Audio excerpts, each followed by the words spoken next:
All right, I think we're live, gentlemen. So, hello. How you guys feeling? Doing good. How's How's everyone? everybody? Great. All right, so everyone that's attending out there, thank you very much for joining us. Thank you for taking this happy hour and sharing your time with this old guy and a couple of old guys I see on the screen out there, but only one of them.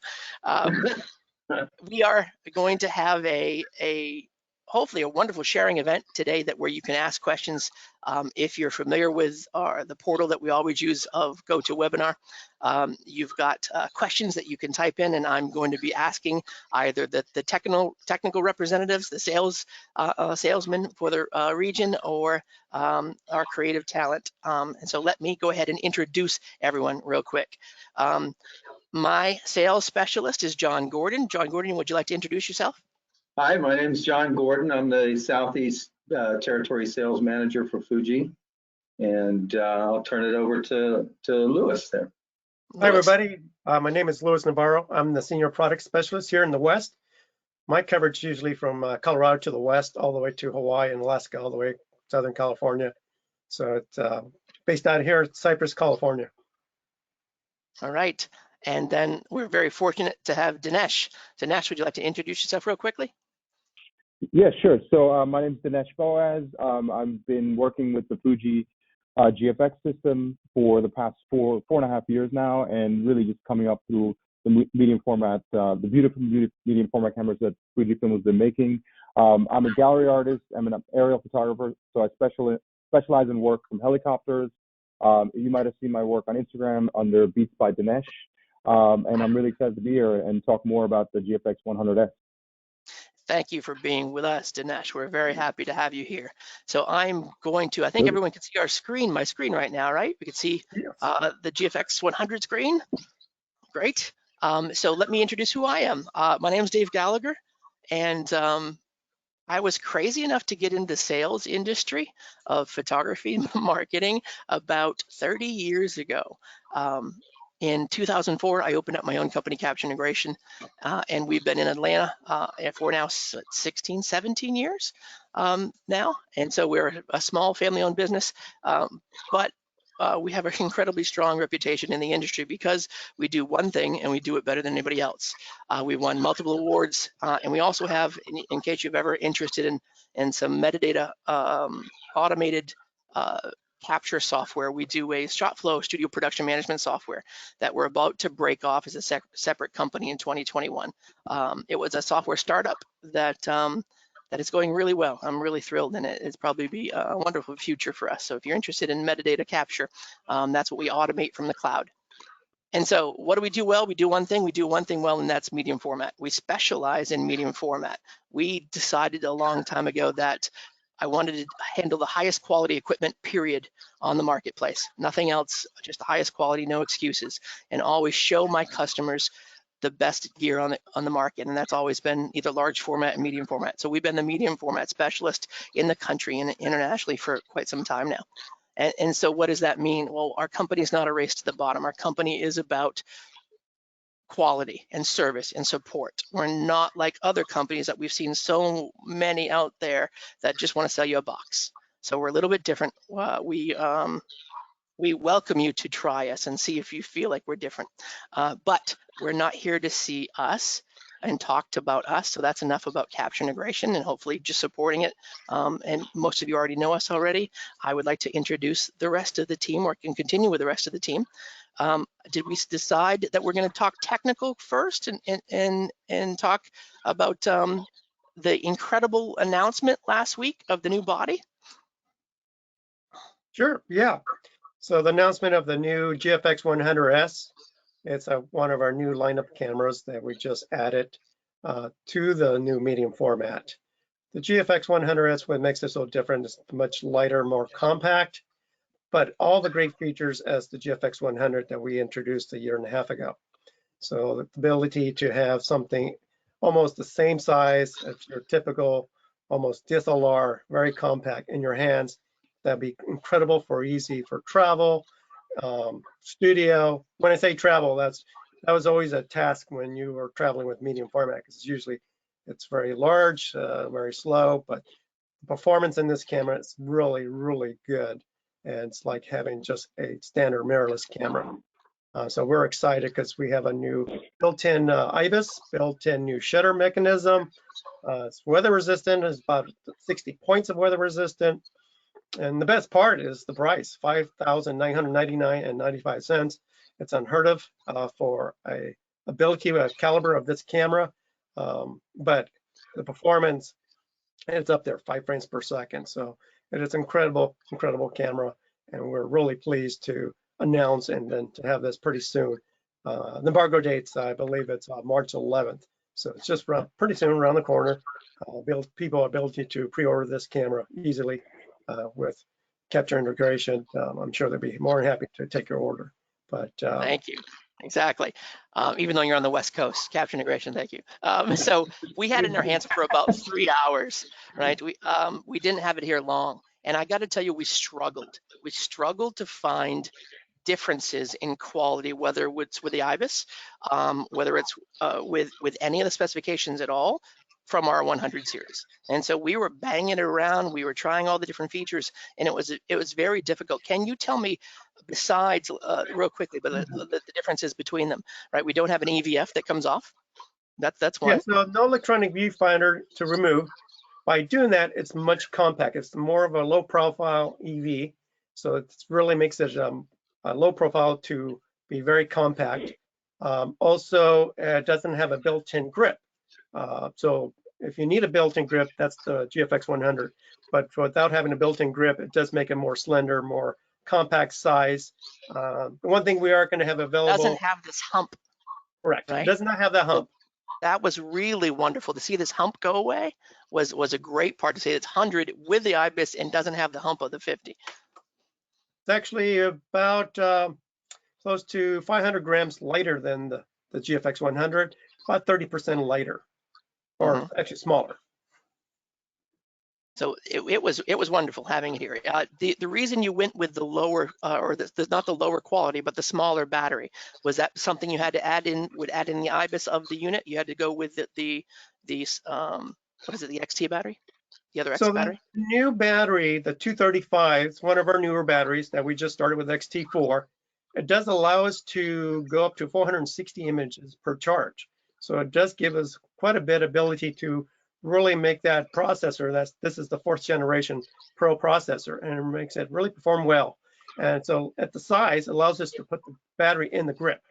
So without having it in the bottom, it makes it more of a slender camera, a very compact camera. And one of the batteries that's fully available since XT4 was announced a year ago and been released almost a year ago with a dual charger, but it is a very high performance battery. So we allowed it to go into the new GFX 100. That makes perfect sense. Without the hump, you don't have the ability to put that large thing in the side, right? Yep. So that makes it go in the grip underneath. Makes perfect sense. Great. Well, I think what we'll do is we're going to get to Dinesh, and then after Dinesh, we're going to go through a bunch of questions that we have here, because I've got to tell you they're already lined up. But let's balance it. Let's show some wonderful, beautiful images and talk about imagery with Dinesh. So Dinesh, I'm going to make you the presenter real quickly here. Sure. Okay. Make presenter.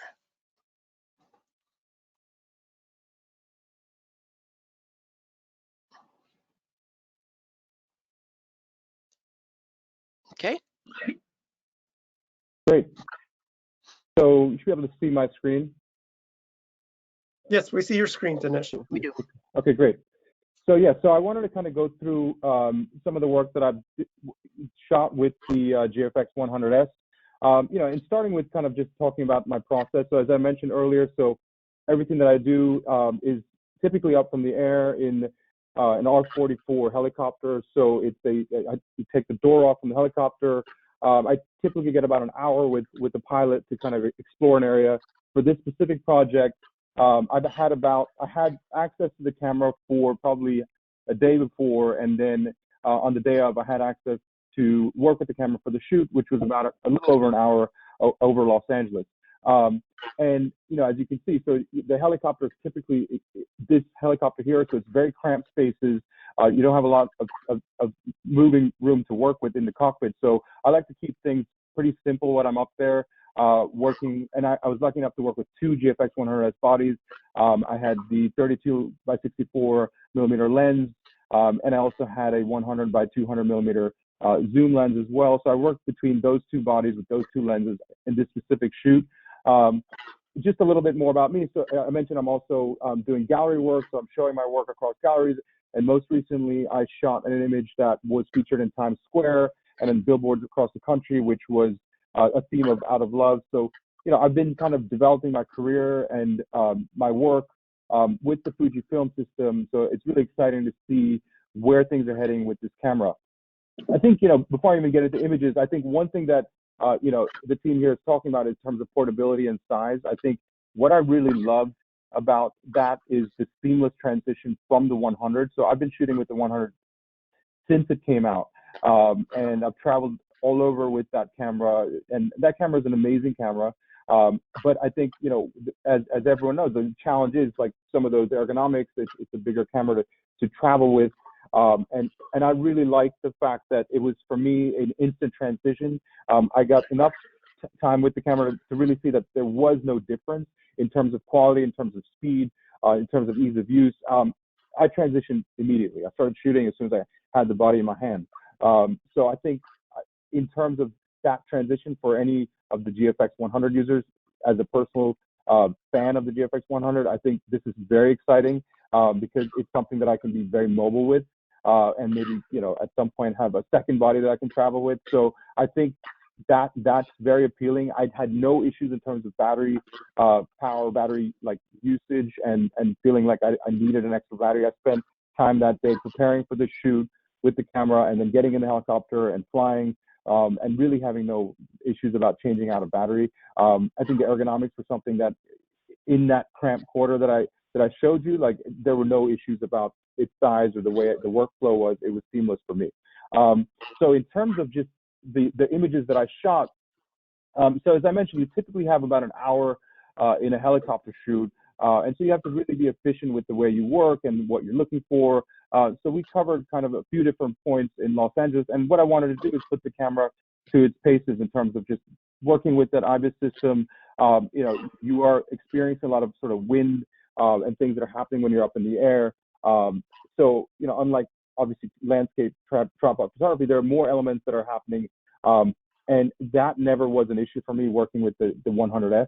I would also say in terms of just getting to images that I wanted to, getting the sort of things that were happening as the shoot went on in terms of light changes and shadows coming in.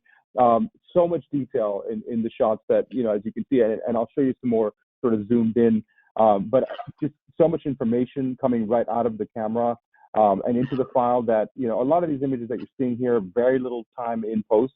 It was a quick turnaround in terms of getting this project shot, getting the images over to Fujifilm, and I did some editing and some touch-ups, but very little in terms of the actual information in there. And these files are so enormous that the information just explodes as you bring it into Lightroom and you start.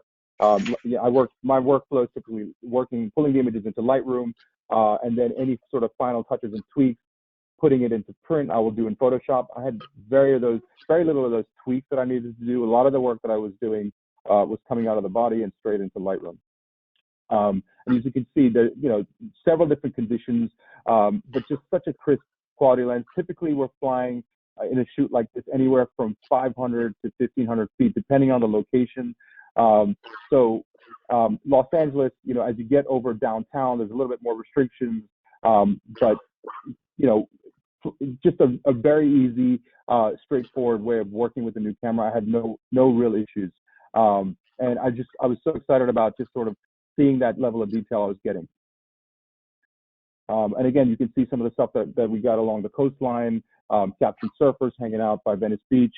And I think that one of these guys actually is waving to the helicopter. Sorry. And some more surf stuff that you can see kind of the detail and the sort of like the sort of detail and imagery that this camera is capturing, which I was so excited about. And this is some of the work like right over Los Angeles. So this is probably a little bit higher. So we were trying to get up to, I think, 3,000 feet over the city.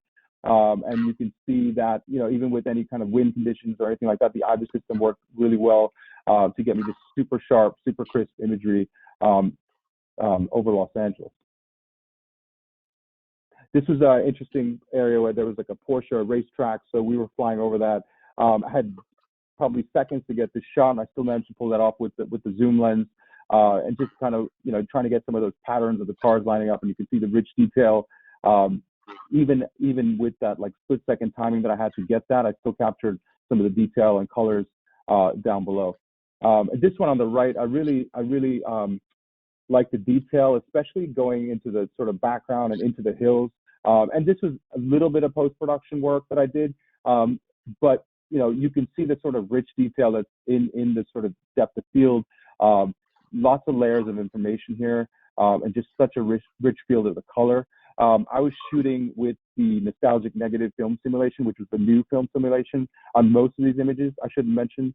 And so, you know, I've always been a Velvia simulation guy myself, but I thought it was exciting to see this new simulation, which was, as they wrote about it, being capturing this like sort of essence of print ads from decades ago, and I love that. It's got that sort of cinematic feel of watching that kind of a classic movie, but you've got this sort of modern twist to it that I think just brings out imagery in a whole new way. And I love the fact that it's not taking away from any of the detail as you get into the shot and get into the sort of background information. So, you know, I thought it was exciting to work with that simulation.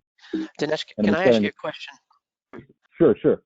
And so one of the only drawbacks that I see, and so I think it's really one of the only questions that really has validity, is you're going from 100 with the higher resolution EVF to 100 with the smaller resolution EVF. Did you notice a difference and did it bother you? You know, I actually looked that up and I thought about it for probably 20 seconds. Like, and it didn't bother me at all. You know, I mean, I think, you know, it's such a, I hardly noticed a difference, so I wouldn't bring that up as an issue. I think I would have brought it up earlier on, but no, that was not an issue for me at all. Yeah, see, I think, sorry, go ahead.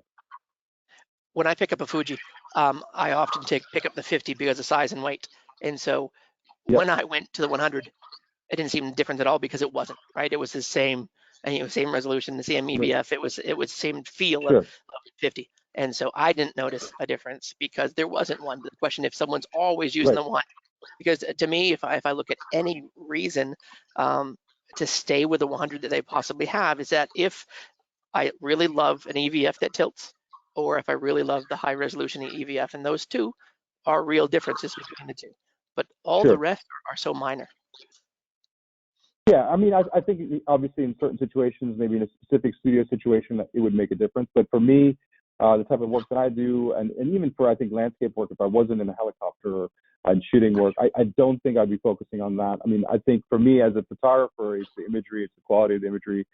It's still, through that viewfinder, the world is exploding with ideas for me every time I look through that camera. So I think, you know, most people are going to find the images that they start shooting are going to, you know, as I said before in the forum, in the summit last week, that I think it's just going to be a new way of looking at the world. And the fact that it's so mobile for artists and for photographers is that it's going to open up faster ways of working. I mean, I wasn't working with a tripod. I was working in, you know, sort of conditions that are moving and high speed.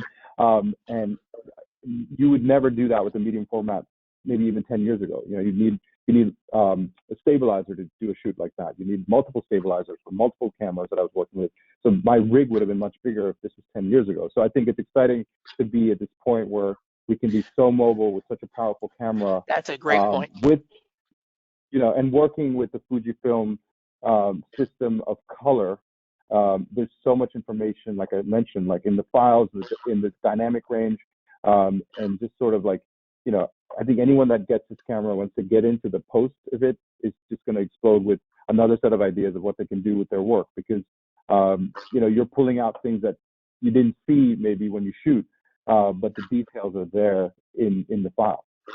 So just things that I've been excited about. And then, and I have a couple things I just wanted to quickly show, but just in terms of coming to the GFX 100, this has always been my go-to in terms of making prints. So my work is known to be shared with and bought by collectors that are buying large format print work. So I actually have a photography studio that I set up at the end of last year, so fairly recently, where I've got a bunch of my work that's there, and I'm also starting to print work there. But some of the work that I've shot, and specifically some of this stuff on the GFX 100, was all done in large format and blown up to be 5-6 foot size prints. And so I think the workflow for me, in terms of actually making prints with the GFX 100S, I don't see any real difference because of just it's the exact same feel when I brought it into Lightroom and started even just playing with the images from the Los Angeles shoot that you've seen. And I think like what I love about the files that I've seen is that I think it's going to be just as easy to work with in terms of bringing in the file, making the changes, and then exploding the size if you need to without any loss of quality and sharpness. I mean, and so that's kind of what it's been exciting for me working in this GFX system, is the size of the work that I can make with the rich level of detail. And when people see some of the work, and the collectors that have bought my work are just blown away. That is it painting or is it photography? And they're looking for some way to explain it, or am I adding color, or am I doing some kind of editing work that's making all this stuff happen? And no, I mean, it's like the information is there in these cameras that is creating this kind of work. So I'm so excited about what I can create with this sort of like mobility and size of the GFX 100S, but also with the new simulation mode and trying to explore new ways of telling stories and kind of capturing a different era in the work that I'm going to be shooting this year. So I'm super excited to work with the system. Do we want to open up to any questions or anything from guys, there? We have a lot of questions, right? We've probably got 20 questions already ready for us to go. And so I'm going to start with one that's one on my end, which we heard when the GFX 100 was shipping. And honestly, when all of these have been shipping, there's been great success. Just like this camera has been for us, I know, great, very successful with our pre-orders. There has been reports saying that there is going to be a delay. So John Gordon, can you tell us anything, if you've heard anything about a delay with the initial? Typically there's a delay with the second order, third orders, but is there going to be a delay with the initial shipments? I have not heard that at all. No. Yep. I know we've been ramping up our production just for the new products that were just released last week. Right. And sales, the orders have been tremendous on this camera since the launch. Yes, and the orders on our end are at least 50% more, if not double, what they were with GFX 100. So I would tell you that I haven't heard anything from the factory or from directly stating that there's going to be any more delays than are normal on a product launch.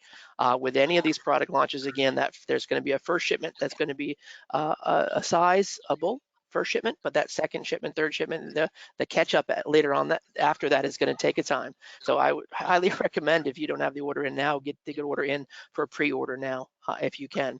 And so what's interesting for some of these questions, we can't really answer them, everyone, because some of us have had the camera in our hands for a few hours. Some of us have never had the camera in our hands, and there was only 2 models in the US completely. So 2 prototypes in the US that weren't fully ready and completed for us to do all the testing that we wanted to do on it. So one question was, let's start out with the first question was, for a 30-second exposure and high ISOs, is there improvement now so that we can do night and astro type of photography? What do you think the limit is on the noise range? Is there any reason for us to think that there's going to be better quality than what we were receiving in the GFX 100 shipping already, John or Lewis? Well, you got to remember, it is the same sensor, same processor. The one advantage that in low light, you could definitely drop your ISO because of the stabilization in body. So that's one improvement for low light. Also, too, the improvement is in the low light electronic viewfinder 5.5 or minus 5.5. So you actually can see some more detail in very low light. I mean, practically pretty dark situation, especially if you're Great landscaping, you're just getting Great blue, point. not a problem. And when the light drops, you actually will continue to see some detail. So while it's a lower res, it's a higher sensitivity. Yes. So we can see much more in low light. Well, that's something I'm not reading out there. So great. Thank you. All right, let's go. Well, how to reliably set and forget it if the infinity focus for aerial work. So how can I set the infinity focus for aerial work and forget it? Anyone understand that question? You mean working in manual focus and setting it for infinity? How to I mean, I guess, yeah, I don't really work like that. I mean, I work with the autofocus system when I'm shooting aerial work. But I guess you could do that. I just think the challenge with aerial work, and depending on what type of aerial work the question is referring to, that your height's always changing, so the focus is going to keep on changing as you're either if it's a drone work or if it's from a helicopter or an airplane, you're going to be moving in terms of location or height. So I wouldn't necessarily work manual focus like that because you're not going to have the time to make those adjustments and get sharp images. So I would say, I'm typically working wide tracking autofocus on that camera, and which, by the way, was so fast, the way that focus system works that I didn't even think about it. I think for high altitude aerial, you want to get an infinity focus that's set and not move. Is there a way to do that so there's no lens drift, gentlemen? No, there won't be no lens drift on that. You got to remember there's about, I think about 3 million pixels that's using to focus for center. So it's very highly effective for quick movement to make that change. So it's very responsive for focusing. As Dinesh seen that when he might have seen a difference too, as I don't know, from the 100 to the 100S, it does have a little bit quicker response. It's hard to put in your mind, but some people will notice it later. It's like, oh, this was a lot snappier. But I don't know, was that your experience, Dinesh?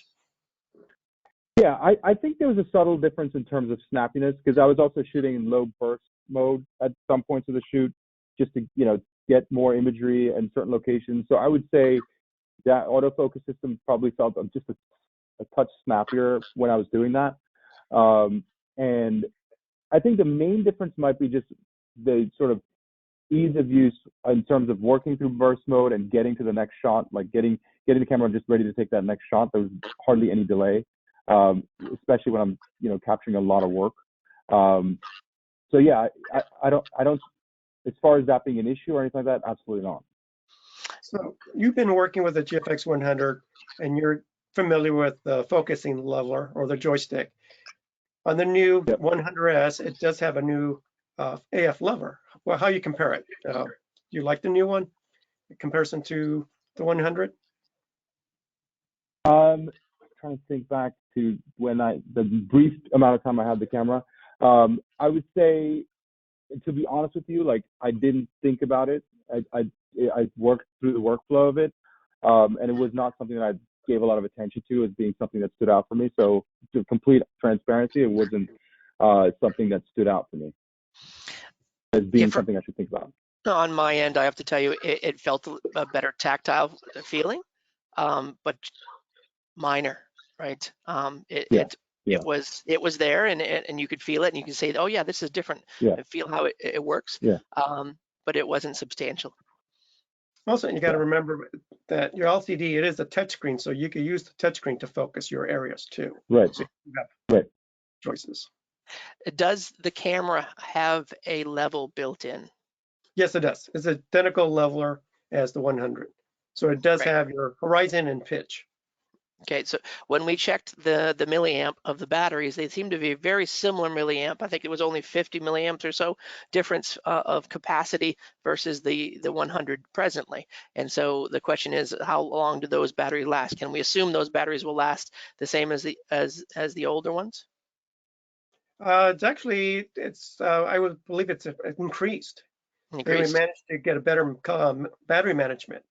I think Great. with the grip, with the 100, you were getting close to 700, but this is just one battery, you're getting 460. Great. And you So can also power the camera through your PD direct battery bank through your USB-C if you need to run longer runs. Perfect. Great. One question was, how does it work with Capture One? Well, I can tell you it works with Capture One after I stripped the metadata. So I went and stripped the metadata from the camera, made it a GFX 100 metadata, and it worked beautifully.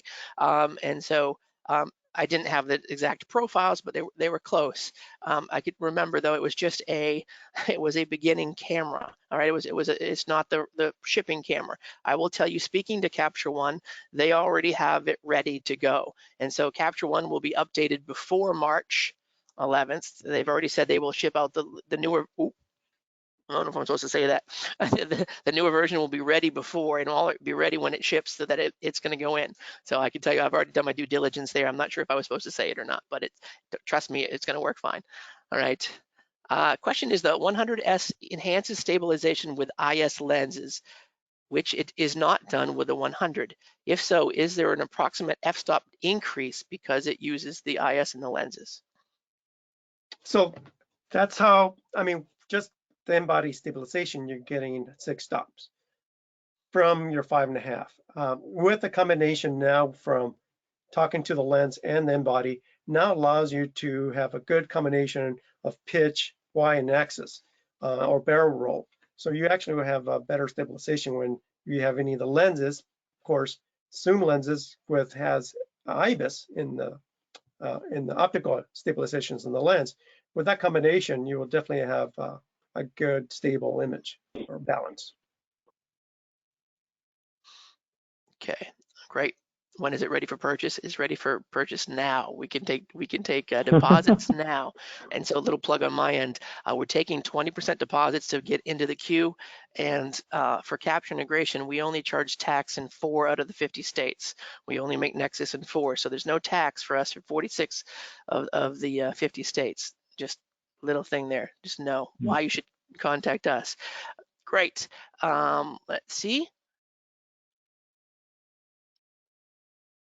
Did Dinesh try customer settings for fast adjustments, or probably, since it says customer, but probably custom settings for fast adjustments? I did not, just because I didn't have the time to do that. So no, I didn't, honestly. But I mean, the settings were there for me to do that. It's the same. The venue's exactly the same. So no. On the C1 through C6, you can customize pretty much everything. Pulling your drive, any RAW functions, any autofocus functions, pretty much throughout the whole menu. So it's very capable to customize it. So if you're doing motorsports, you could tell it, I want to shoot it in this, with the IBIS set for this, maybe this Velvia, but with also maybe 5 frames per second. You could pretty much set it and name it, and the preset. You could customize those. Yeah, I was handed it off right after Michael Clark did his shoot, so I had like very little time to do that. But. And you got to remember, when Michael Clark there was no video option. Just right now, it finally has video. We just finally got the firmware to turn it on. So they had it pretty early that they had no video option. And but this camera is very capable of doing video, just like the GFX 100. Right, so that's why it's really hard to judge. Is it really going to be this much better or that much better when we had an early version that's not the shipping version, right? When it comes to shooting linear without any kind of Fuji preset, can I tell the system to shoot linear without a Fuji preset and see that on the viewfinder on the EVF or on the screen? Well, you do have without a film simulation. Yeah. Without simulations, without any presets. Yes, you could actually do natural live. You could turn that on, so you're really not going to see any preview of your. So you do have option, no preview of your color, so that's your film simulation, or also white balance. You could have those turned off. So you're like looking into an optical piece. Mm. Dirk says, would you recommend Lightroom or Capture One? I'm not going to let anyone answer that but myself, because I have had lots of customers call me with tech support problems. Lots of customers, probably I can think of 7 names.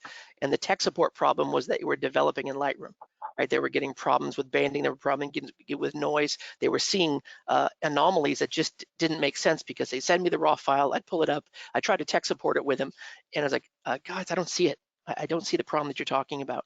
And it's because they were looking in Lightroom and I was looking in Capture One. And so there is not even a comparison. When you don't want the tech support problems, you work with Capture One, and I'm adamant about that just because it causes so many tech support problems on our end.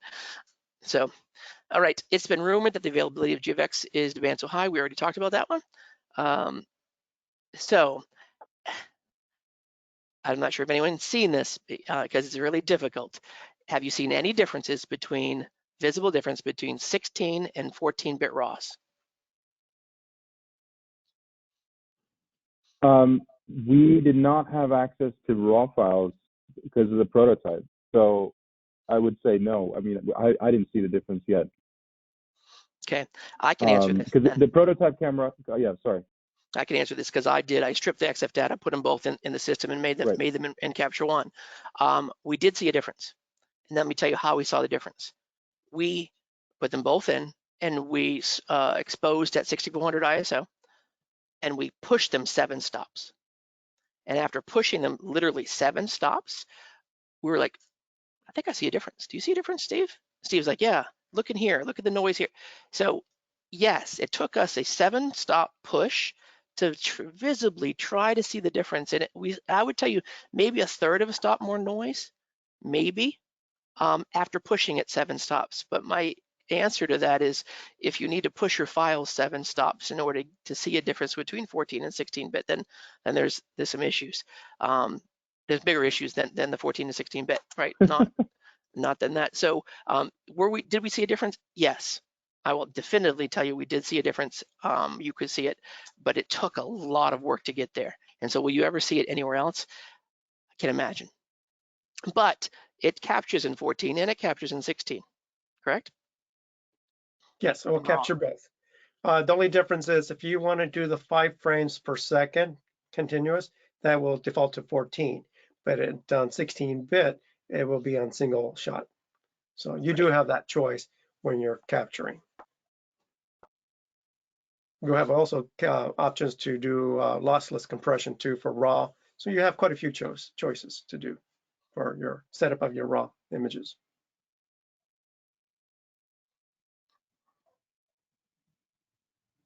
Okay, good question.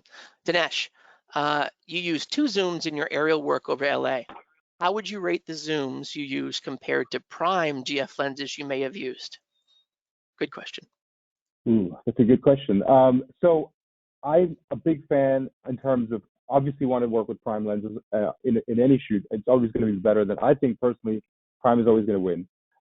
My favorite on the zooms is the 32 by 64. I still think it's a bit sharper than the 100 by 200.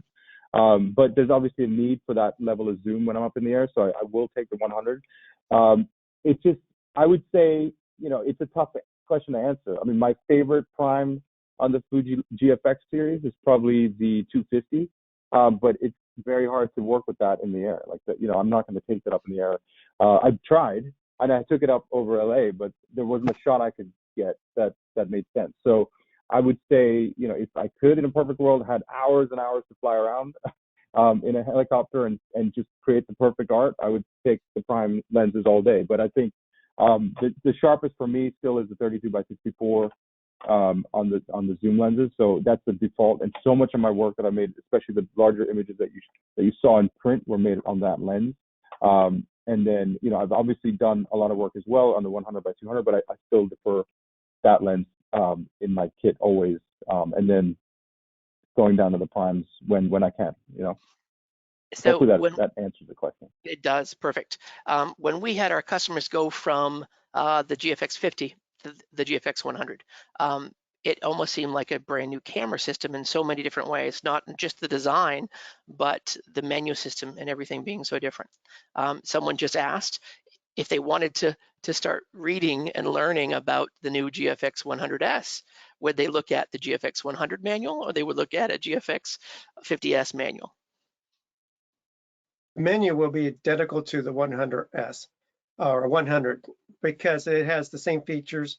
Has the same features for 400 megapixel pixel shift, video. Everything's going to be identical. The only thing you are not going to see that extra additional film simulation, but every point to point should be identical.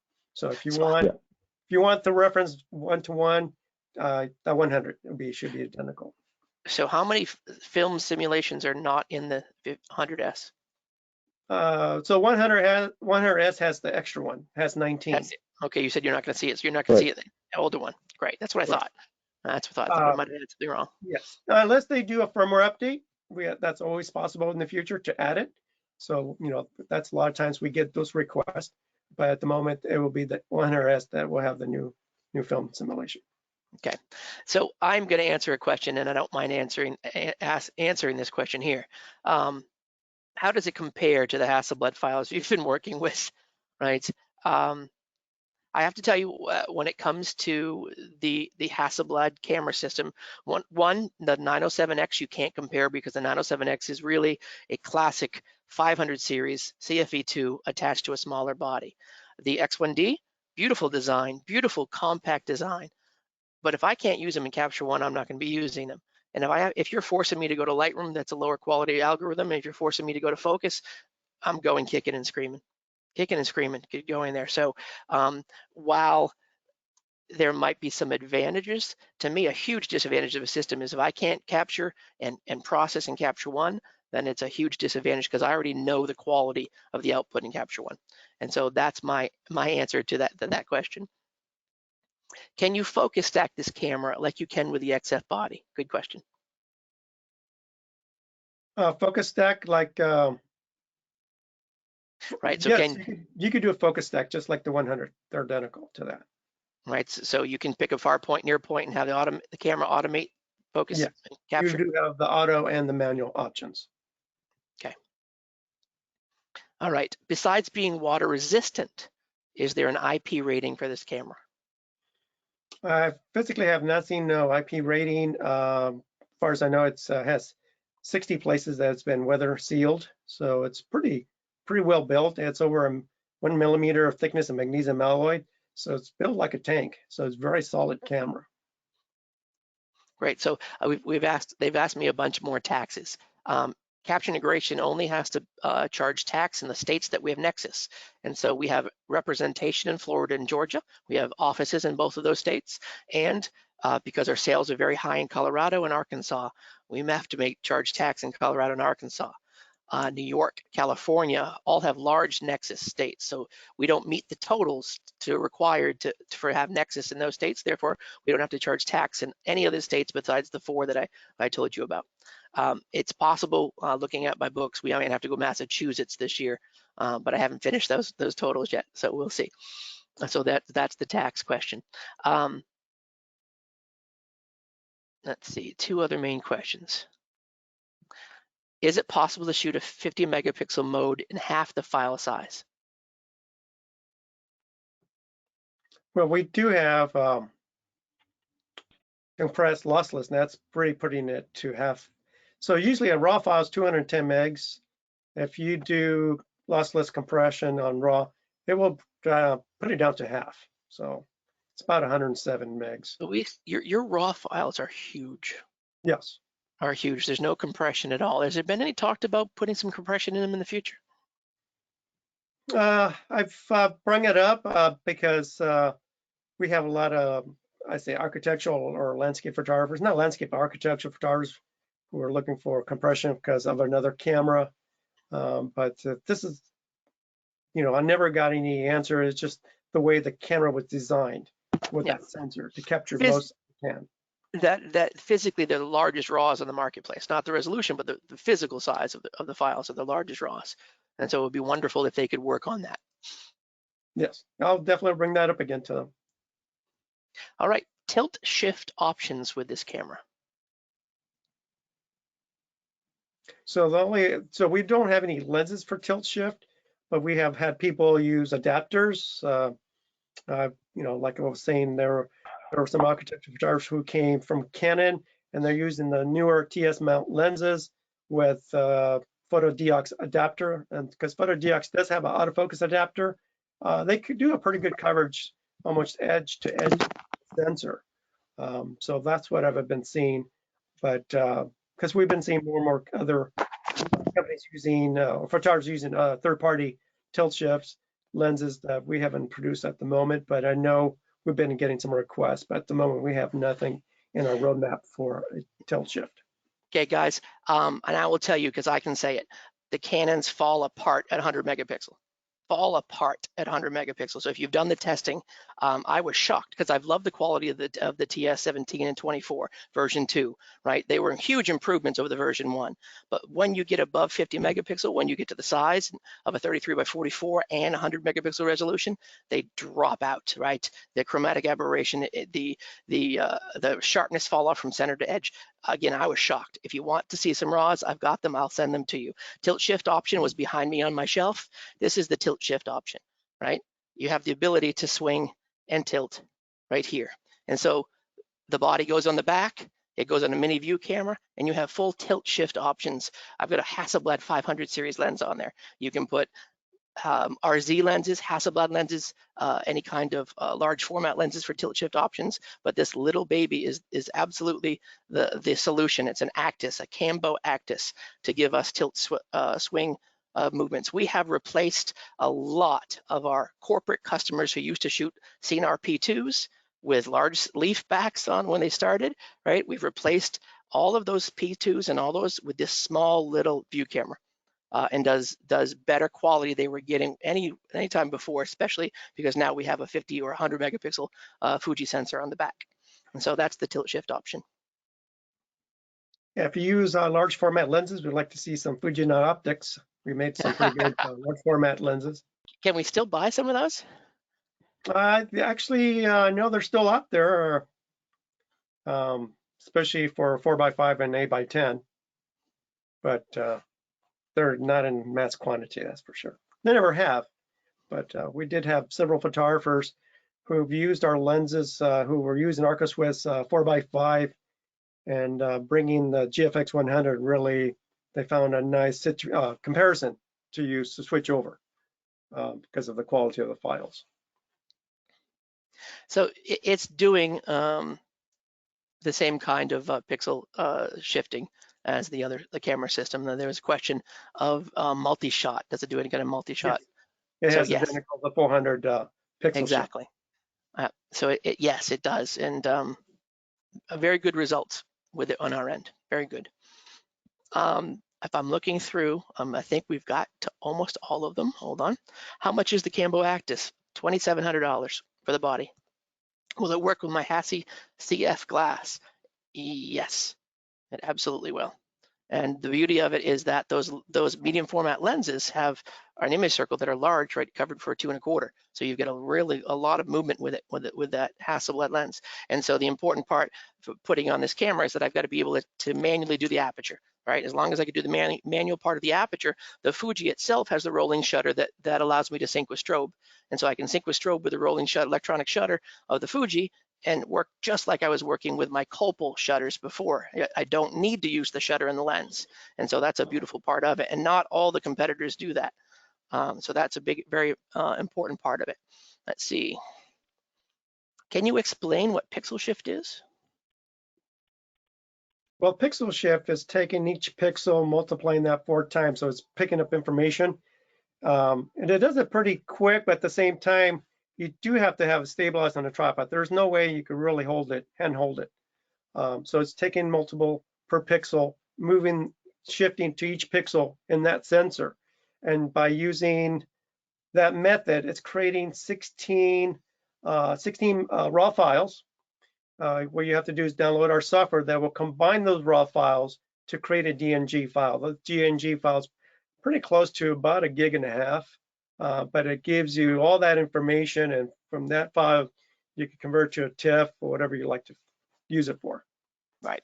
Real simply, every single pixel has one filter over that pixel. By moving it each time, you're able to get all the information out of that rather than just all the information as if it was exposed with every single filter than just one. What we see is a wonderful edge definition improvement. And so where I might zoom in 400% and try to find an edge problem, I can see much fewer edge problems. I see a much smoother edge definition on my images when I do the pixel shift. Another rumor that's been reported is Fuji lens discount sale starting around mid-March. Can anyone confirm? No, we cannot confirm. No, absolutely not. Can't do that. Is there potential to have firmware updates for the Fuji camera to shoot 60 frames per second?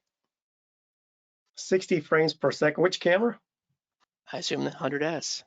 No, Yes. No, it's just a big moving box. So the fastest will do mechanical 5 and electronic 16. And the firmware is almost identical to the 100, correct? Yes.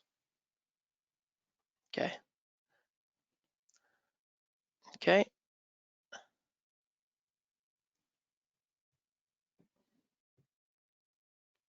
Yep, it's the same sensor, so any kind of micro lenses would be exactly the same.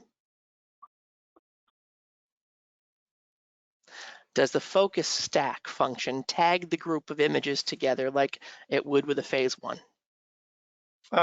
So focus stack is creating the individual images. So you have to use your post-production software to compile those images. All right, so it wouldn't denote it that this is a part of a stack. Yes. Is there any kind of tag in the raw at all that it says this is a part of a stack file? I can't recall. I used it both, mostly in our software in Lightroom, but I can't, not top of my head, I can recall, because I usually will put a new SD card when I do something like that, so I know what's in that folder. Yep. And I haven't tested it. I haven't done it, so sorry, I can't answer that question. I haven't done focusing stack with it. Has anything been done to possibly reduce sensor dust problems? So that's a good question. One of our photographers, ex-photographers, I like to name Justin Black, who used to use Nikon, I think a 850, D850, and he came to me and says, what is it you guys are using? Because it's working really good on the field. He will go to Patagonia and change lenses and not get dust. And he says, I'm always getting dust with my DSLR. So, I mean, it just uses the ultrasonic. When you power off the camera, that's when it goes into that function. You can manually go into the menu, create that function at that moment, or you could tell the menu that I want it to do when you turn on the camera and turn off the camera, or off and on. The only thing is I usually don't do it when you turn on the camera because that just slows to get the camera ready. But it does a really good job, ultrasonic. Of course, when I do any type of photography, landscape, could be Death Valley, could be in the Sierras, I tend to change my lenses in the car because I will try to do as minimal as possible to affect any dust. I'm always carrying a blower, not a cam, but a blower, hand blower. It's always in my bag or my vest. I'm taking every precaution to prevent any dust.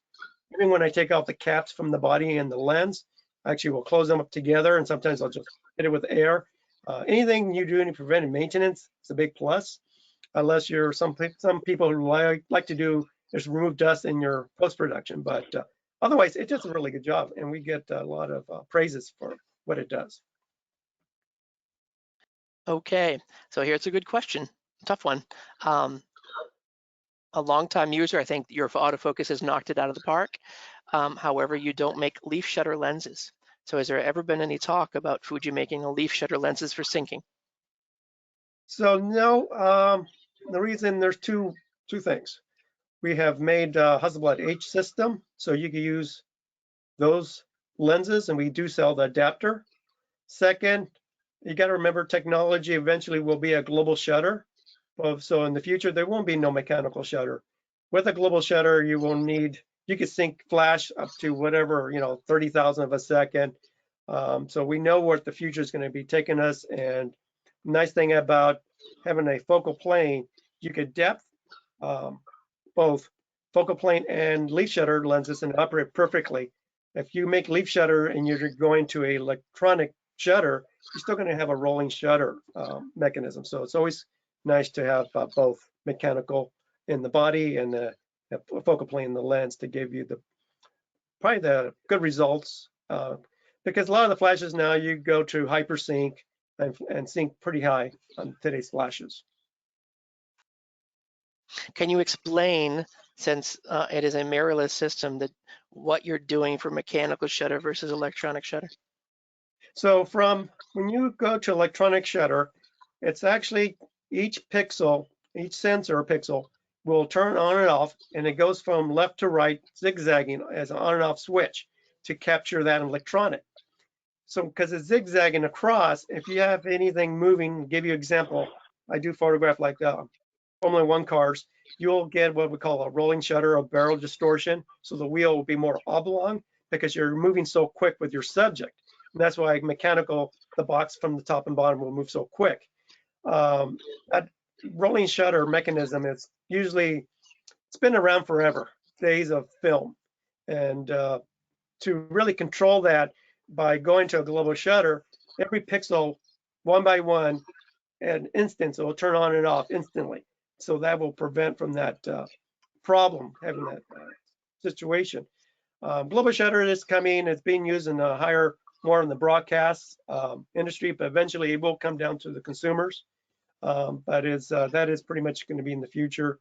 But knowing that ahead of time, having the focal plane, it does cost less to produce the lens. It adds less cost, and it allows to a lot of people more attainable to that price to get that lens. But there's adapters. We sell one of the adapters to adapt certain lenses. Great. Guys, any more questions? Global shutter will be their firmware update or new camera. We'll get a global shutter in the present systems we have? That's a good question. That will be fully new sensor, new processor. A wishful thinking, but doing that also will be a new camera, but who knows how far, in development. So I've got a question for you, Dinesh. Some of the balance of the larger system, right? The 100 and the longer lenses. To me, the longer lenses and the larger body is a good balance. You use a longer lens. Are you going to switch, or are you going to stay with the present 100? No, I'm definitely switching. You're saying in terms of balancing the size of the body? Right, when you get longer lens and the smaller body, there's a big balance difference. The question has been posed, will the 100 still be in the marketplace? Is there still a place for it? And to me, there's still a place for the 100, and Fuji's going to continue it. So I want to know your opinion. I mean, my opinion is, look, I think for ease of use, it's very exact similar camera, right? So, but I think maybe there's a system or a situation where you might want that dual battery and you're going out in the field and you really need that, but I personally don't have a problem with that longer lens being bigger than the body, or like not balancing that. I'm so excited to make the switch because of, as I've said before, the mobility factor of the camera. And I think it's also a kind of a sexy camera to put a 50 millimeter, walk around a city and have this discrete body that I can shoot, 102 megapixel files for street photography and not even miss a beat. So I like the idea of the flexibility of the camera that can work in those kind of situations. Like when I got to try it for, I think, a day in New York before I went out to LA, I walked around with it, and I wouldn't normally do that with the 100 because it's a lot more body to walk around with, and in any zoom, it's a giant thing. Right? Everyone has ever asked me what am I doing with this giant camera when they see it. So I think for me, I like the idea of the mobility of it, the size of it. I'm not thinking about the balance between the lenses. I also like the price point. For me to maybe think about a second body, and have two bodies in a shoot that I can work between. So, I think that's a big plus for me. Yep, I agree. John and Luis, reasons that the 100 is still going to be in the marketplace? Oh, you bet. Yeah, I mean, it's like I said, it's got released a year and a half ago. It has a lot of potential. It has the same technology. There'll be folks that's going to want that vertical battery grip because maybe they shoot portraits all day long and they need it vertical, and you have all the controls from that vertical grip. And then also if you have photographers who need that particular removable eyepiece because you wanted the tilt adapter because the angles you're shooting, that's another option that will continue going with the GFX 100. So it's just the 100S, just it's a smaller sibling of the 100. So it has a lot of the features, but the 100 will still continue, yes. Right, and so the question was asked, how much smaller is the viewfinder per se, since it's now built in, how much slimmer is it? Because it's a little bit smaller in stature. Yes, because like the 50S and the 100, it does have this contact that sits above the eyepiece or the body. So that's where the eyepiece engages. Right. So it does add a couple of centimeters to it without. Right, so we don't need this piece anymore right here. Correct. So essentially that goes away and then the viewfinder is flat to it. Correct. Right, that makes sense. Yep, and so you've got that piece that's gone, making it smaller on the top, and then you've got the hump gone in the back. Yep. And you've got 100 megapixels built into that small platform. So I'm going to go and agree with Dinesh when it comes to some street photography, when it comes to my bang around camera, when it comes to the camera I want to always keep with me, because to me as a photographer, I always want to have a camera with me, whether it's in the trunk of my car, whether it's in my briefcase, whether it's somewhere else, I always want to have a camera with me. And there's a couple things that matter to me, but quality is number one, right? And so this probably is going to be the camera that stays with me at all times, even like you said, if it's got a 50 on it, because I have to tell you, John handed me the 50 on the body and I was going to shoot a competitive product and it was shockingly beautiful how beautiful that combination was with a 50 on it. And so, yeah, I was sold at that point. And I think this is now the camera that will always be with me. So, oh my gosh, guys, a bunch of questions just popped up. How quick do we hit the buffer? How quickly to hit the buffer? Let's see if I have that spec, because the buffer, I believe the buffer very similar, but I believe they might have increased it 65 megs, but let me double check on that. Should able to, I believe raw images, you're able to capture with a SD USD2 card, mostly a 285 bit per card, speed read, probably around 14 raw, but let me double check. And that's again, a 14 bit.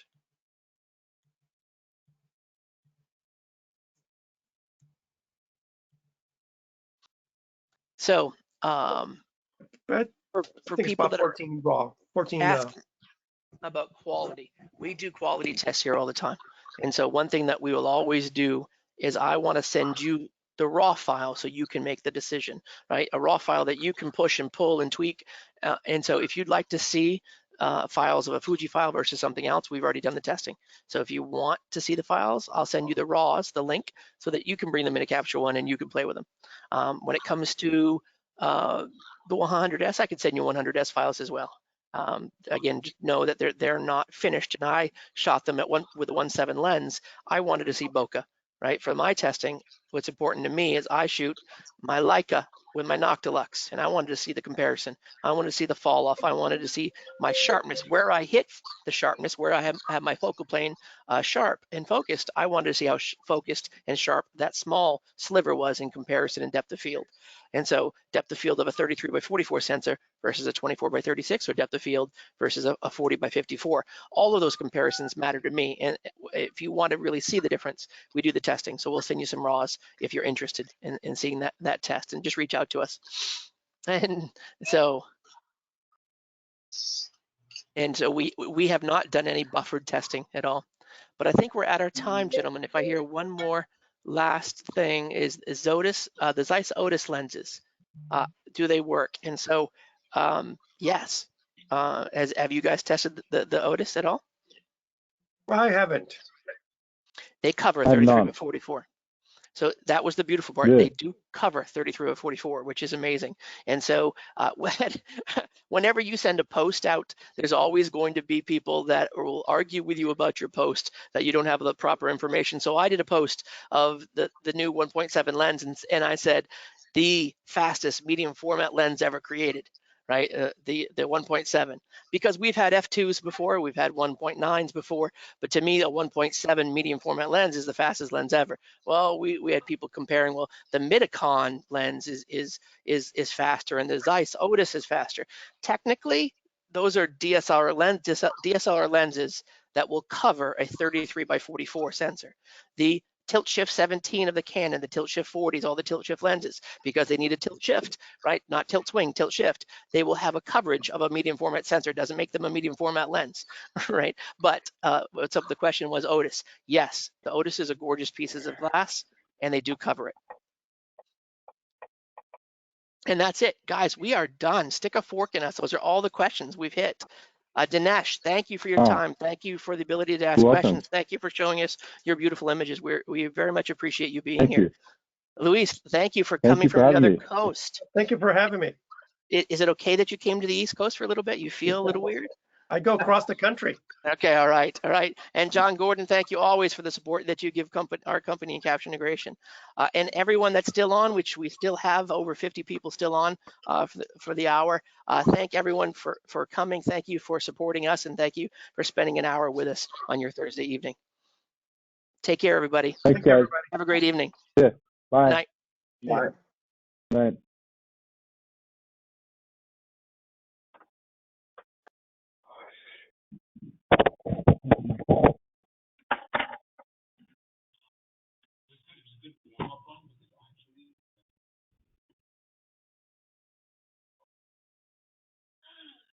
Went to the bingo. We were the only ones there, so they said they're not doing it, so they're doing one at 7 o'clock.